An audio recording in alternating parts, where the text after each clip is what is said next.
Welcome to NRK నారేట్స్. దేవుని పరిశుద్ధమైన ప్రశస్తమైన నామానికి స్తుతులు స్తోత్రాలు. మీ అందరికీ నా వందనాలు తెలియజేస్తున్నాను. ఐఫర్ గాడ్ విజయప్రసాద్ రెడ్డి క్రైస్తవ్యాన్ని దెబ్బతీస్తున్నారు. క్రైస్తవ మూల సిద్ధాంతాలను ఆయన తొంగలో తొక్కినట్టుగా చేస్తున్నాడు. అమాయకమైన క్రైస్తవులను ఇబ్బందుల్లోకి నెట్టేస్తున్నారు.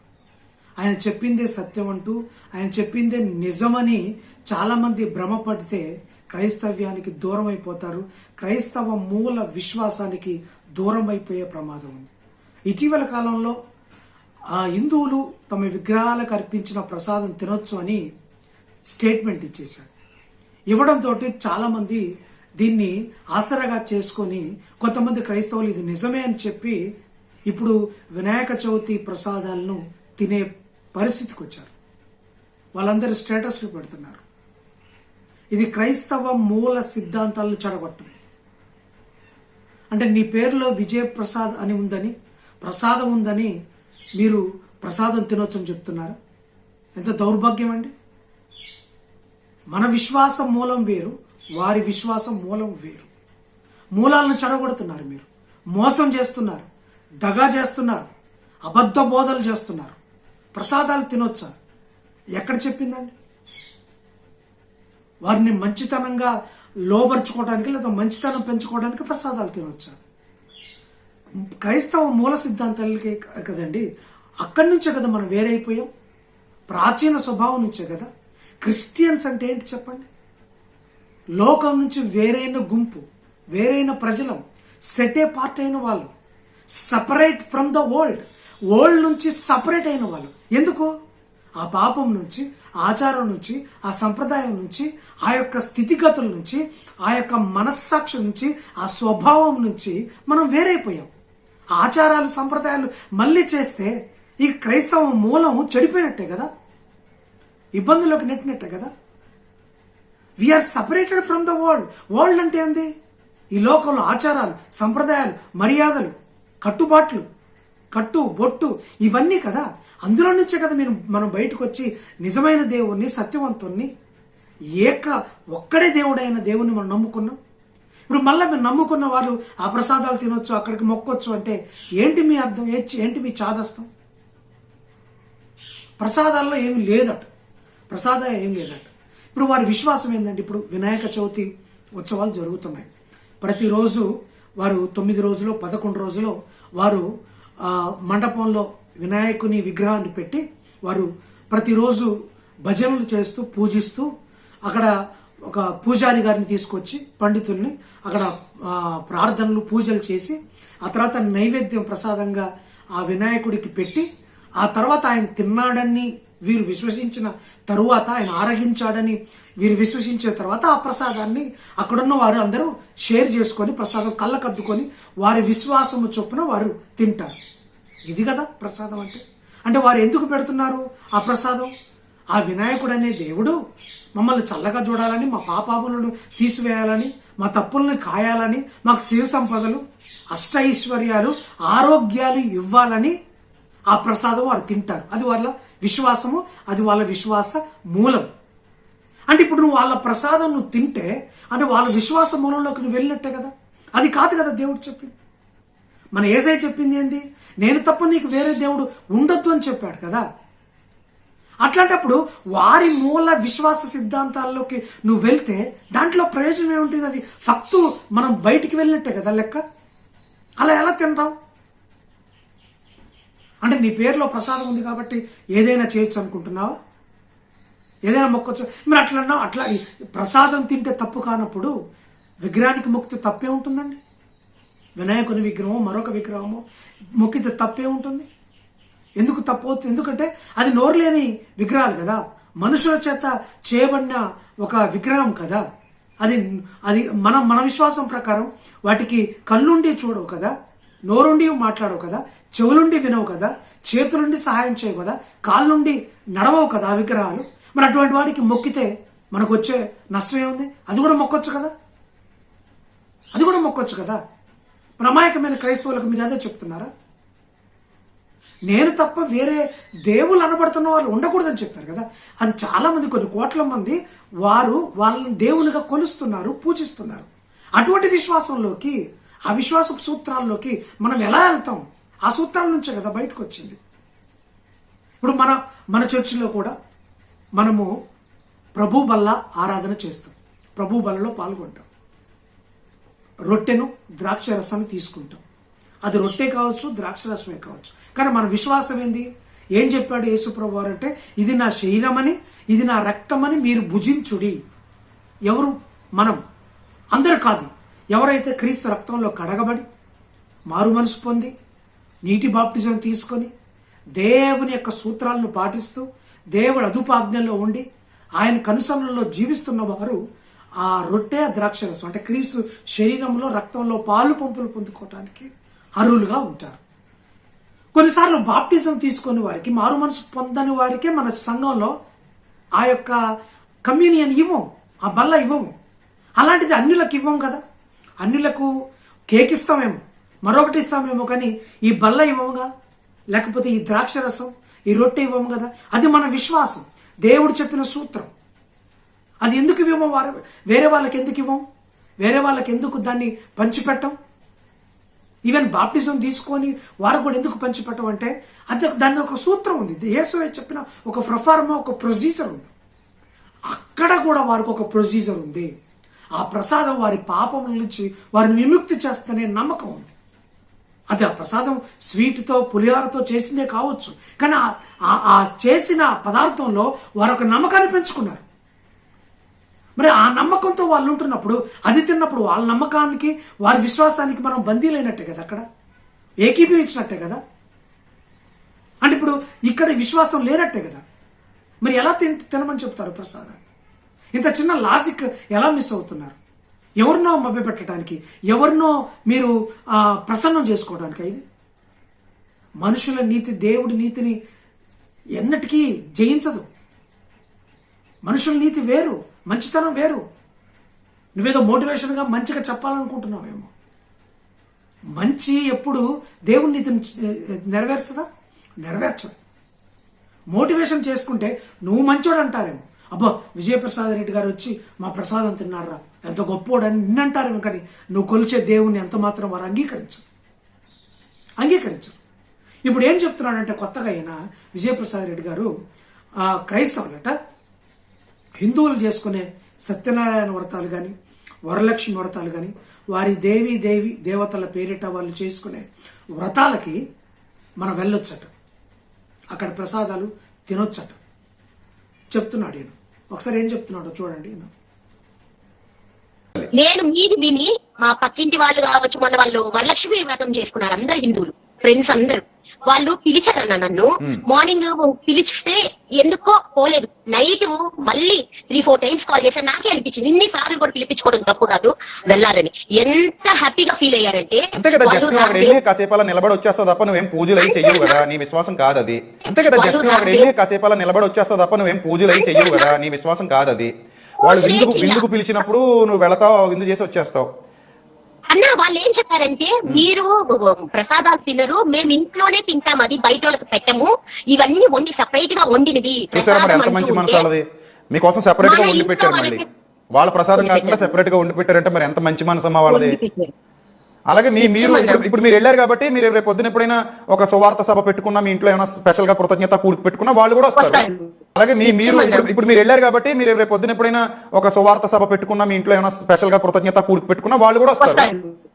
చూశారు ఎంత సిగ్గు లేకుండా ఒక సహోదరు అడిగిన ప్రశ్నకు జవాబు చెప్తున్నాడు. అది వాళ్ళు అడిగిన ప్రశ్న లేదు, జవాబులు అదంతా మ్యానిపులేట్, అది వేరే విషయం అనుకోండి. కానీ దానికి ఎంత సిగ్గు లేకుండా, నిర్లజ్జగా, భయం లేకుండా ఆ వ్రతాలకి, హిందువులు చేసే సత్యనారాయణ వ్రతాలు, వరలక్ష్మి వ్రతాలకు వెళ్ళొచ్చు, అక్కడి ఆ ప్రసాదాలు తినొచ్చు అని చెప్తున్నారు. ఏమండి, వాళ్ళు దేవీ దేవతలుగా కొలుస్తూ, వాళ్ళు దేవతలు అనుకుంటున్న, దేవుళ్ళు అనుకుంటున్న వారిని వారి ఒక వ్రతం చేసుకుంటున్నారు, వారి యొక్క పూజలు పెట్టుకుంటున్నారు, వారి యొక్క నిష్ట కలిగేదో పూజలు పెట్టుకుంటున్నారు.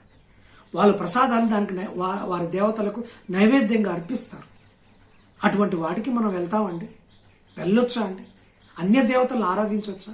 నేను తప్ప వేరే దేవుడు ఏది ఉండకూడదని చెప్పాడు కదండి. ఎలా చెప్తారండి మీరు? ఎలా ఎంత దుర్బోధ! ఇంత చెత్త బోధ ఎలా చెప్తారు? ఏమైపోయింది మీ భక్తి? ఏమైపోయింది మీ బైబిల్ జ్ఞానం? నాకున్న పరిజ్ఞానం ఎవరికి లేదు, నాకున్న బైబిల్ పరిజ్ఞానం లోతైన ఇదా మీ లోతైన పరిజ్ఞానం? ఇదా లోతైన జ్ఞానం? అమాయక క్రైస్తవుల్ని ఇబ్బంది పెడుతున్నారు మీరు. కొంతమంది ఉన్నారండి క్రైస్తవుల్లో, కొంతమంది విగ్రహాలకు పూజించేవారు, విగ్రహాల దగ్గర తినే వాళ్ళు ఉంటారు. వారికి ఇప్పుడు ఈ మాటలు ఊతమిస్తున్నాయి, బలమిస్తున్నాయి.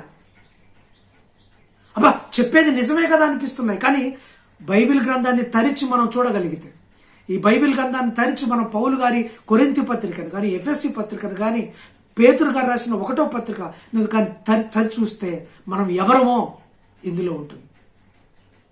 ఏ స్వభావం నుంచి వచ్చామో, మునుపు ఏ స్వభావం కలిగి ఉన్నామో, మునుపు ఎంత దూరస్థులంగా ఉన్నామో, ఇప్పుడు క్రీస్తుకి ఎంత సమీపస్థులము అయ్యామో తెలుస్తుంది.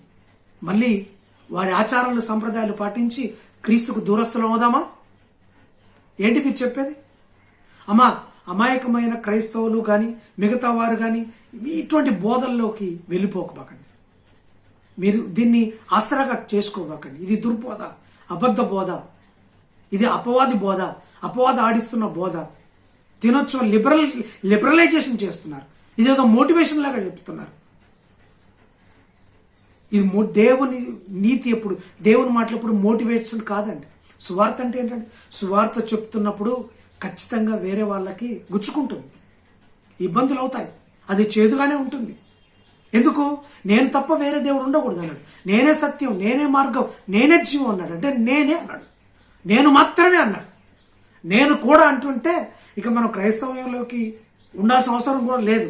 మన దేవుడు ఏమన్నాడు? నేనే అన్నాడు. అంటే ఐఎమ్ ఓన్లీ వన్, నేను ఒక్కనే అన్నాడు. ఒక్కనే అన్నాడు కాబట్టి కదా ఈ ప్రయాసం అంతా, ఈ ప్రాబ్లం అంతా. దాన్ని చెప్పడానికే కదా పౌలు గారు ఎఫెసీ పట్టణానికి వెళ్ళారు. ఆ పౌలు గారు ఎక్కువ కాలం ఉన్నది అదే పట్టణంలో. అక్కడ అర్తిమై అనే దేవాలయం ఉంది, దేవతను వాళ్ళు పూజిస్తారు. పౌలు గారు అక్కడికి వెళ్ళిన తర్వాత వాళ్ళలో కలిసిపోయాడు. కానీ వాళ్ళ దేవుణ్ణి ఎంత మాత్రము పూజించలేదు. వారి దేవతను ఎంత మాత్రము ఆయన వాళ్ళ ప్రసాదాలు కానీ, వారి సిద్ధాంతాలు కానీ చేయలేదు. అంటే పౌలు గారి కంటే నువ్వు జ్ఞానవంతుడువా? అంటే వాళ్ళలో కలిసిపోయి, మొదట్లో వాళ్ళలో కలిసిపోయి వాళ్ళ ప్రసాదాలు తిని వాళ్ళ దేవతలకు మొక్కి అప్పుడు వాళ్ళని మార్చొచ్చు కదా. అలా మార్చలే. పౌలు గారు స్టడీ చేశాడు, ఆ దేవతలను స్టడీ చేశాడు. అక్కడ దేవతలకున్న క్వాలిటీస్ ఏంటి, నేను బోధించే యేసు ప్రభు క్వాలిటీస్ డిఫరెన్స్ చూపించాడు. అక్కడ తేడాను చూపించాడు, బోధించాడు, తర్కించాడు, వాదించాడు, నిలబడ్డాడు, అనేక మందిని మార్చాడు. అది బోధంటే. మరి పౌలు గారు కూడా ఆడికి మొక్కొచ్చు కదా, ఆ ప్రసాదాలు తినొచ్చు కదా, అక్కడ చేసే ఆ అర్తిమస్ దేవత దగ్గర చేసే ఆ చిత్ర విన్యాసాలు, లైంగిక పాపాలు చేయొచ్చు కదా, చేసి అప్పుడు ఇదని చెప్పొచ్చు కదా. ఎట్లాంటిది? చదవలేదా మీరు అపోస్తలుల కార్యాలు? మీరు బోధిస్తారు కదా గంటలు గంటలు. ఇంత ఇంత ఇంత దుర్బోధ, ఇంత పచ్చి అబద్ధం ఎలా చెప్తారు? మొన్న ఒక ఇంటర్వ్యూలో ఇదే విజయప్రసాద్ రెడ్డి వేరే దేవుణ్ణి జై కొట్టారు. ఏమండి, ఏమన్నా మీకు సెన్స్ ఉందా? అంటే హిందువుల్ని ఆకర్షించడానికి ఇదా ప్లాన్? హిందువులను ఆకర్షించడానికి నువ్వు మంచివాడు అవుతావేమో. అబ్బా విజయప్రసాద్ రెడ్డి మా దేవుణ్ణి జై కొట్టాడరా అంటాడేమో. అంతే తప్ప నీ దేవుణ్ణి ప్రొజెక్ట్ చేసినట్టు, అక్కడ నీ దేవుణ్ణి కించపరిచినట్టు అవుతుంది. అలాగే యాంకర్ ఎవరో బైబిల్ గొప్ప, భగవద్గీత గొప్ప, ఖురాన్ గొప్ప అని అడిగినప్పుడు ఎవరికి వాళ్ళే గొప్ప అన్నట్టుగా చెప్తున్నారు. ఆ మాత్రం చెప్పలేని మీరు సేవకుడు ఎందుకు అయ్యారండి? ఎందుకు అయ్యారు సేవకుడు? ఎవరిని మభ్యపెట్టడానికి, ఎవరిని అబద్ధంలో నడిపించడానికి? మీరు కంప్లీట్గా గాడి తెప్పారు, కంప్లీట్గా అయిపోయారు మీరు. మొన్న ఎవరిని అంటున్నారు, ఒక పేరు పెట్టుకుంటే ఆ పేరు కలిగిన ఆయన హిందూ దేవుడు, నేను ఎందుకు చెప్తానంటే, మరి మీ పేరు ఏంటండి? విజయప్రసాద్ అంటే ఎవరండి? హిందువులు ఆరాధించే ఒక దేవుడు కాదా? మరి మీరెందుకు మార్చుకోలే? ఏంటి మీ యొక్క ఇల్లాజికల్ థింకింగ్స్ ఏంటండి? ఎక్కడి నుంచి వచ్చారండి మీరు?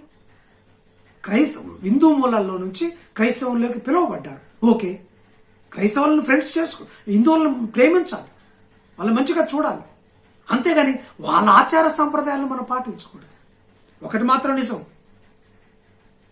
ఓడ నీటిపైనే వెళ్తుంది, కానీ ఓడలోకి నీరు వస్తే ఓడ మునిగిపోతుంది. క్రైస్తవులు మనం ఈ లోకంలో పయనించాలి, ఈ లోకంలో ఉండాలి, కానీ లోకాచారం కానీ లోక సంప్రదాయం కానీ ఇతర దేవీ దేవతల సిద్ధాంతాలు కానీ మనలోకి వస్తే మన ఓడ మునిగిపోతుంది. విమానం గాల్లోనే పయనిస్తుంది, కానీ విమానములోకి గాలి వస్తే విమానం కూలిపోతుంది. ఆ సంగతి మీకు బాగా తెలుసు విజయప్రసాద్ రెడ్డి గారు. కానీ మనము ఈ లోకంలోనే జీవించాలి, ఈ లోకంలోనే ఉండాలి, కానీ ఈ లోకం మనలోకి వస్తే మన విశ్వాస విమానము కూలిపోతుంది. జాగ్రత్త. అనేక మంది విశ్వాసపు ఓడలను విమానాలను మీరు ముంచడానికి కోల్చడానికి తయారయ్యారు. మీరు ఇప్పుడు కోల్చడానికి తయారయ్యారు. మీరు ఇప్పుడు మీ బోధ మార్చుకోండి, మీ పందా మార్చుకోండి, మీ యొక్క ఇల్లాజికల్ థింకింగ్స్ మార్చుకోండి. ఎవరి మెప్పు పొందటానికి మీరు చేసే ఆ యొక్క నరేషన్స్ను మీరు ఆపండి. సత్యనారాయణ వ్రతానికి వెళ్ళొచ్చా? వరలక్ష్మి వ్రతాలకు వెళ్ళొచ్చా? మరి వినాయక నిమజ్జనానికి వెళ్తే తప్పే ఉందండి? దీపావళి చేస్తే తప్పే ఉందండి? దీపావళికి వెళ్ళి ఆ దేవుడికి మొక్కకుండా టపాసులు కాస్తే తప్పే ఉందండి? దేవి దేవతలకు మొక్కకుండా రాఖీ కట్టుకుంటూ తప్పే ఉందండి? దసరా పండుగ చేస్తే తప్పే ఉందండి? ఇక ఈ హిందూ పండుగలు చేస్తే తప్పే ఉంది నీ లాజిక్ ప్రకారం? ఇప్పుడు అందరు చేయొచ్చు కదా. ఇప్పుడు ఏం మాట్లాడుతున్నారు? సెన్స్ ఉండే మాట్లాడుతున్నారు. మోసం చేస్తున్నారు. మీరు క్రైస్తవులని ఇబ్బందులకు పెడుతున్నారు. మీకు ఫాలోవర్స్ ఉన్నారని, మీకు నెట్వర్క్ ఉందని క్రైస్తవులు తప్పుదోవ పట్టిస్తున్నారు. నేను చేతులు జోడించి యూట్యూబ్ వీక్షకుల్ని నేను కోరుకుంటున్నాను, మీ పాస్టర్ గారు, మీ లోకల్ పాస్టర్ గారు ఎవరు చెప్పింది అది నమ్మండి, అది విశ్వసించండి. ఒకవేళ మీరు యూట్యూబ్లో ఇతర పాస్టర్ని మీరు ఫాలో అవుతుంటే, వారి బోధనలు మీరు వింటుంటే, దాన్ని తరిచి చూచి 1-2 సార్లు బైబిల్ ఏం చెప్తుందని పరిశీలించి మాత్రమే వాటిని నమ్మండి. ఎమ్మట అది చెప్పాడు కదా అని గుడ్డిగా నమ్మకండి. ఆనాడు బెరయా సంఘం వాళ్ళు అపోస్తులుడైన పౌలు గారు చెప్తుంటేనే పౌలు గారి బోధలు వాక్యానుసారంగా ఉన్నాయా లేవా అని తరిచి చూచి వాటిని నమ్మారు. మీ పాస్టర్ గారు తప్ప వేరే వాళ్ళు ఎవరైనా యూట్యూబ్లో మీరు అవలంబిస్తున్న ఫాలోవర్స్గా ఉన్న 1-2 సార్లు వారు చేసే మాటలు కానీ బోధలు కానీ సిద్ధాంతాలు కానీ వాక్యానికి సరిపడా ఉన్నాయా లేదో చెక్ చేసుకొని మరి వినండి. అలా కాకుండా వింటే కనుక మీరు అబద్ధంలోకి వెళ్ళినట్టు అవుతుంది, అబద్ధ బోధలోకి వెళ్ళినట్టు అవుతుంది, సత్యం నుంచి జారిపడినట్టుగా అవుతుంది, విశ్వాస మూలాల్లో నుంచి దిగజారినట్టు అవుతుంది. మిమ్మల్ని సవినయంగా రిక్వెస్ట్ చేస్తున్నాను. విజయప్రసాద్ రెడ్డి తప్పుడు బోధలు చేస్తున్నాడు, గంటాపదంగా వాక్య విరుద్ధంగా ఆయన మాట్లాడుతున్నాడు, క్రైస్తవ మూలాలను దెబ్బ కొడుతున్నాడు. మీరెవరు అతన్ని ఆ ప్రసాదాలు తినమని కానీ వ్రతాలకు వెళ్ళమని కానీ ఇంకొకరిని దేవుణ్ణి జై కొట్టమని కానీ ఆయన చెప్తున్నాడు. ఇవేవి చెయ్యొద్దు, చెయ్యకూడదు. మన దేవుడు రోషం కలిగిన దేవుడు, చెయ్యకూడదు. సో ఇటువంటివి చేయకుండా మీరు మీ విశ్వాసాన్ని చివరి వరకు కాపాడుకోండి. ఇటువంటి బోధనలు మీరు ఎట్టి పరిస్థితుల్లో నమ్మొద్దు. అతి త్వరలోనే విజయప్రసాద్ రెడ్డికి మారు మనసు వచ్చి ఆయన కూడా బోధనలను సవరించుకుందును గాక. ఆయన సవరించుకుంటాడని ఆశిద్దాం. God bless you. దేవుడు మనందరినీ దీవించును గాక. ఆమేన్.